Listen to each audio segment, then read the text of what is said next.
윤석열 검찰총장을 둘러싼 논란이 커질수록 또 정부 여당과 각을 세울수록 지지율은 오르는 모양새인데 여론조사 화면 보시면서 설명드리도록 하겠습니다. 오늘 발표된 내용입니다. 이 주요 대권 후보 지지도에 대한 여론조사 결과인데요. 윤석열 검찰총장이 24.7%로 여야를 통틀어서 1위를 차지했습니다.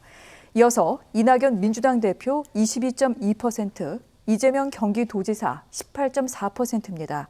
전 자유한국당 대표죠. 무소속 홍준표 의원이 5.6%, 국민의당 안철수 대표가 4.2%, 그리고 정의당 전 대표인 심상정 의원이 3.4%를 기록했습니다. 기타, 없음, 잘 모름 21.5%로 집계가 됐습니다. 한길 리서치에서 조사를 했습니다. 지난 7일부터 9일까지 실시를 했고요. 표본 오차는 플러스 마이너스 3.1%포인트, 95% 신뢰 수준입니다.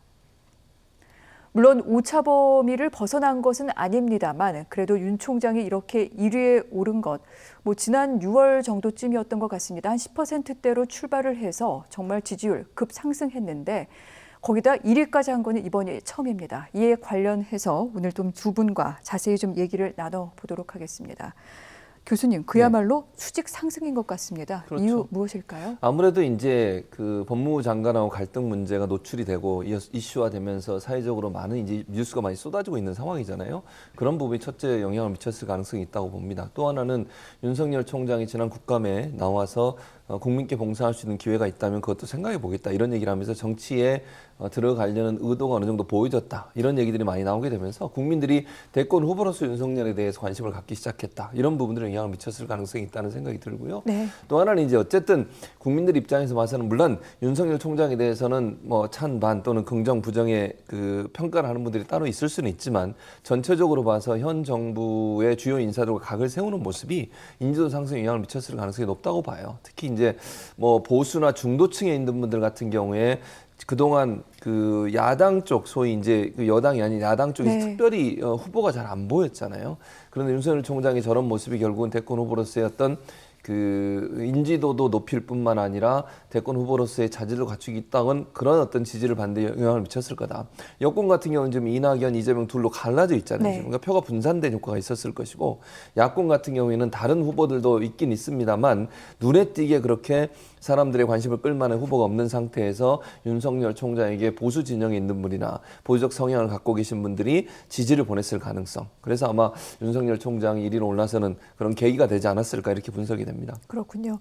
최근 언론에 많이 노출이 되면서 인지도도 올라갔고 지금 야권의 뚜렷한 어떤 주자가 눈에 띄지 않는 상황에서 보수층 그리고 중도층의 마음이 윤 총장을 향한 것이다 이렇게 말씀을 하셨는데 평론가님 의견도 궁금합니다. 혹시 1위를 할 수 있다. 이 부분 혹시 예상을 하셨습니까? 지금 구도에서는 1위가 가능하다는 네. 것은 여러 사람이 전망을 했고요. 이게 과연 언제까지 이어질까? 그리고 과연 윤 총장이 나중에 야권과 함께 빅텐트를 구성할까는 여전히 많은 부분 미지수로 남아 있습니다. 그러나 지금 윤석열 총장이 이낙연 대표와 이재명 경기도지사를 오차범위 안팎이지만 네. 제쳤다는 것 자체를 이 민심을 청와대와 정부 여당이 저는 무겁게 받아들여야 되는 것 같아요. 이걸 반짝 효과다, 네. 허울뿐이다, 신기루 현상이라고 보게 된다면 윤 총장의 이 지지세가 꺾이지 않을 겁니다. 이 지지세는 사실 저 24.7% 중에 20%는 저는 추미애 장관이 만들어준 지지도 같거든요.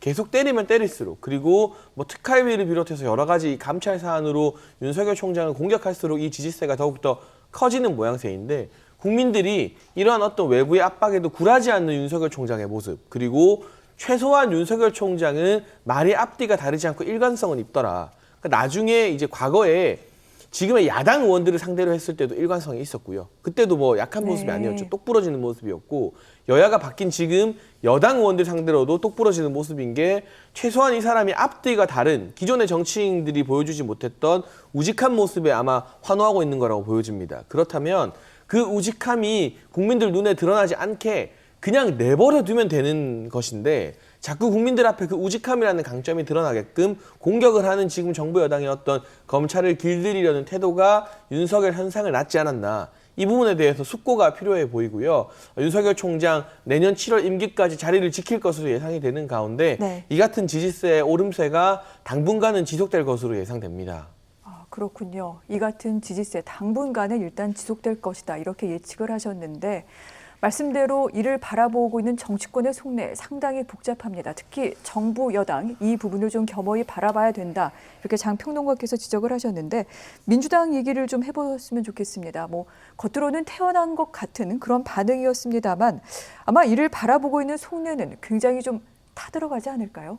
그렇죠. 사실 정청래 의원 같은 경우 뭐 보수 야당 후보 전멸이 눈에 띈다. 이건 사실 국민의힘 입장에서는 뼈아픈 말인데요. 네. 일단 윤석열 총장 입장에서는 보수 야당 후보가 안 크는 게 자기 때문이든 아니든 굳이 신경 쓸 필요가 없는 거죠. 그리고 공식적으로 정치 행위를 하기도 전부터 이러한 지지를 받는데 사실 정치라는 것이 안에서 보면 원심력이라는 게 작용하기 때문에 이 정도 국민의 열망과 지지가 모이게 되면 네. 본인이 원하지 않아도 정치를 할 수밖에 없는 그런 상황이 또 펼쳐지기도 합니다.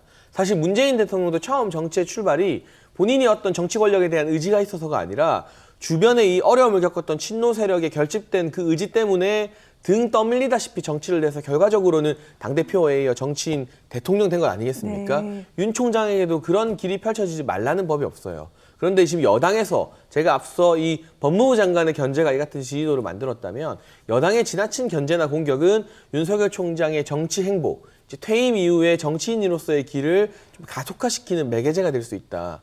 오히려 이럴 때일수록 담담하게 거리를 두고 지켜보는 게 필요한데 네. 지금 윤 총장이나 지금 검찰 같은 경우는 이 야권을 대상으로 하는 수사도 하고 있습니다. 나경원 의원 관련된 수사도 진행 중이고요. 이번에 선거법으로 고소당한 여야 의원들 보게 되면 야당 의원들도 꽤 많아요. 대표적으로 뭐 조수진 의원도 포함되어 있고 여러 의원들이 이 공직선거법 위반 혐의로 이제 재판을 받게 되고 그 네. 이전에 패스트트랙 관련돼서도 기소가 이루어지고 있는데 이런 부분은 보지 않고 원전 수사나 뭐 울산 수사 이런 것만 가지고 살아있는 권력을 왜 수사하는 것이냐. 이건 정치 편향적이다 찝는 순간 국민들은 거기에 동의하기 힘들거든요. 만약에 윤석열 총장을 쓰러뜨리기 위해서라면 보다 명확한 이 근거가 나와야 됩니다. 네. 근데 추미애 장관이 이번에 특활비라는 카드를 들고 나왔는데 그게 사실은 전혀 먹히지 않는 오히려 자충수가 되었어요.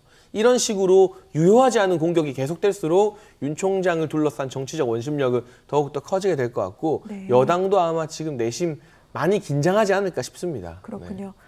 상황이 오히려 등을 떠밀 수도 있다. 이 부분 장 평론가께서 강조를 해주셨는데 그럼에도 불구하고 오늘 국회 예산결산 특위에 나선 여당 의원들과 추미애 법무부 장관, 윤 총장에 대한 날을 계속해서 세우고 있는 중이기도 합니다. 국민의힘의 속내는 어떨까요? 마냥 좋아만 할 수는 없을 것 같습니다. 사실 윤 총장이 딱 부러지게 또 야권 후보다 이렇게 얘기하기도 어려울 것 같은데 윤 총장의 급부상, 국민의힘에서는 어떻게 바라보고 있을까요? 그러니까 좋은 면도 있지만 나쁜 점도 많아요. 그러니까 국민의힘 입장에서 그렇게 반가울 일은 아닙니다. 네. 왜냐하면 윤 총장이 부각이 되면 다른 후보들, 그러니까 잠재적 후보라고 할 수 있는 국민의힘에서 오랫동안 일을 했고 또 지금도 국민의힘에 당적을 갖고 있는 분들 중에 대권의 꿈을 갖고 있는 분들도 있을 텐데 네. 이분들이 전혀 뜰 수가 없어요. 그러면. 일단 사람들한테 인지도가 높아야 대권에서 국민의힘이 정권을 가져올 수 있는 힘이 될 텐데 윤석열 그러면 지금 검찰총장이 만약에 대권 후보가 돼서 나온다고 하면 국민의힘과 손을 잡을지 안 잡을지 아직은 미지수입니다. 저는 그렇게 보고 또 국민의힘을 또 지지하고 있는 세력 중에 네. 보수 세력 중에 극우라고 하는 분들은 윤석열 총장을 그렇게 좋아하지 않아요. 왜냐하면 탄핵과 연관돼서 윤석열 총장이 그 전에 했던 일들이 있지 않습니까? 네. 저는 그게 나쁘다고 말씀드리는 게 아니라 네. 그런 모습 때문에 사실은 보수 진영 내에도 윤 총장에 대해서 상당히 부정적인 생각을 갖고 계신 분들이 존재하고 있어요. 그러면 갈등의 요인이 또 될 수도 있거든요. 그러니까 윤 총장이 저렇게 부각되는 것이 단순히 이걸 그냥 국민의힘의 지지도나 국민의힘의 대권에 긍정 영향을 미칠 거라고 그렇게 바로 해석하기는 상당히 어려움이 있다. 또 윤 총장 입장에서 만약의 경우입니다. 이건 대권에 나오더라도 과연 국민의힘과 그럼 같이 갈 건가? 그건 아직 몰라요. 예컨대 만약에 대권에 나가서 본인이 나간다는 가정하에 말씀드린 신당을 창당하든 아니면 정계 개편을 통해서 또 다른 형태의 정당이 네. 생길 가능성도 충분히 있다고 저는 보거든요. 그런 차원에서 본다고 하면 제가 볼 때 국민의힘이 마냥 국민의힘 입장에서 마냥 윤 총장의 지지율 상승이 긍정적으로 평가될 수는 없다. 만약의 경우를 제가 예를 들어보면 윤 총장이 만약에 신당 창당하거나 정계 개편해가지고 나오게 되면 어느 쪽에서 표가 많이 가겠습니까? 진보보다는 보수 쪽이에요. 그러면 국민의 입장에서는 협당을 하지 않는 네. 이상 상당히 어려움에 빠질 수도 있는 문제가 있기 때문에 이 셈법이 상당히 복잡해지는 상황이 될 거다 이렇게 보여집니다. 그렇군요. 그래서 주호영 원내대표 같은 경우에는 여기에 관련된 질문이 지난주에 있었는데 정치적 중립을 지켜야 되는데 이렇게 현직에 있는 동안 왈가왈부하는 거 옳지 않다. 그리고 퇴임하고 난 뒤 본인의 선택에 달려있겠지만 정치를 한다는 것 옳은 선택이라고 생각하지 않는다라면서 견제하기도 했습니다. 그러면 여기서 정말 궁금한 점 좀 여쭤봐야 될 것 같은데 윤석열 총장 지난번 국감에서 대답했던 얘기가 있죠. 이제 검찰총장직을 다 역임하고 난 뒤에 계획을 물어보니까 나라와 국민에 대해 어떻게 봉사할지 생각해 보겠다. 그래서 그 안에 정치가 포함되냐라고 했더니 그 부분도 아니다라고 얘기를 하진 않았습니다. 말씀드리기 어렵다라고 했는데 이렇게 지지율 오르다 보면은 대권 도전에 뭐 본인의 의지건 아니건 나서게 될 수 있지 않을까 싶은데 가능성 어떻게 보십니까? 그럴 가능성이 전혀 없다고 보기는 어렵죠. 네. 저는 한 반반 정도라고 아직까지 반반이요? 생각해요. 그러니까 네. 일부에서는 뭐 좀 100% 나간다 이렇게 얘기하시는 분도 있고 뭐 아예 가능성이 없다고 주장하시는 분도 있는데 저는 네. 아직까지는 반반 정도 살아있는 카드는 분명해요. 왜냐하면 본인도 그런 의지가 일정 부분 있고 지지율이라고 하는 것이 상당히 대권에 영향을 많이 미치거든요. 그게 신기루 같은 건데 사실은 지지율은 언제든지 떨어질 수도 있고 네. 올라갈 수도 있는데요. 그 지지율이 어느 정도 탄탄하게 받쳐주면 이게 그 사람들은 모이게 돼 있거든요. 기본적으로. 그러니까 선거판이나 아니면 대권 과정에서 지지율은 상당히 중요한 영향을 미칠 수밖에 없어요. 그런 상황에서 만약 지지율을 계속 1등을 한다. 이런 가정을 하게 되면 윤 총장 입장에서 가만히 있고 싶어도 주위가 가만히 있게 만들지 않을 겁니다. 아까 뭐 장인찬 평론가도 그 얘기를 했지만 그래서 그런 차원이라고 하면 나설 가능성도 전혀 배제할 수는 네. 없어요. 다만 이 지지율이 계속 갈 거냐 하는 부분을 조금 지켜봐야 됩니다. 여러 가지 상황이 지금 변수가 있을 수 있고요. 본인 이제 부인 관련된 수사 네. 이런 부분도 있고 또 본인이 검찰총장직을 그만뒀을 때 그 이후에는 검증이 더 세게 들어갈 수 있거든요. 만약에 대권 후보로 나선다고 하는 모습이 보여지고 정치권에 들어가는 순간이요. 지금과는 다른 검증이 들어가게 돼요. 네. 다른 모든 경쟁 후보들이 또 검증을 시작하지 않겠습니까? 그랬을 때 아직까지는 검찰총장이기 때문에 제한적으로 검증이 할 수밖에 없는 거지만 그냥 일반인이 됐을 경우에는 검증이 더 세게 들어가면 어떤 결과가 나올지를 모르기 때문에 제가 볼 때 끝까지 갈 거냐 이렇게 물어보시면 저는 아직까지 미지수다. 다만 현재까지는 살아있는 카드로 유효한 카드는 분명히 보인다 이렇게 말씀드릴 수 있을 것 같습니다. 저는 한 가지 변수가 있다고 보는데 기본적으로 우리 국민들이 생각하는 다음 지도자 아마 경제에 관련된 부분 굉장히 중요한 네. 능력으로 평가를 받을 겁니다. 그래서 제가 아직 윤석열 총장이 과연 범야권의 대권 후보가 될 수 있느냐에 고개를 갸웃하는 이유도 경제 전문가는 아니지 않습니까? 김종인 국민의힘 비대위원장 같은 경우도 젊은 경제 전문가가 다음 세대의 기수가 되어야 된다는 취지의 발언을 했었거든요.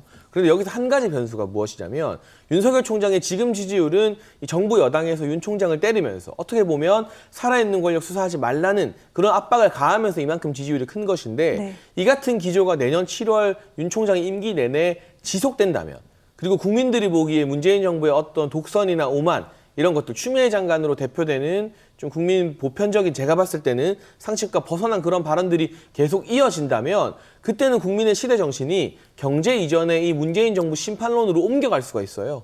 그렇게 되어버리면 윤석열 총장이 사실 경제 전문가는 아니지만 이전 정부를 심판하는 데는 최적의 인물 아니겠습니까? 본인이 직접 혼자서 이명박 정부, 박근혜 정부 다 심판한 거나 다름없거든요. 적폐 수사를 통해서. 그런 어떤 반문 진영의 어떤 힘이 모일 것인가. 네. 그게 아니면 경제 전문가를 찾는 분위기가 된다면 윤석열 총장이 어떤 페이스메이커나 또는 러닝메이트 역할을 할 수 있을 것 같고요. 어느 정도 문재인 정부가 이 임기 말에 평가를 받는지 여부에 따라 네. 윤 총장의 대권 가도도 많이 달라지게 될 것 같습니다.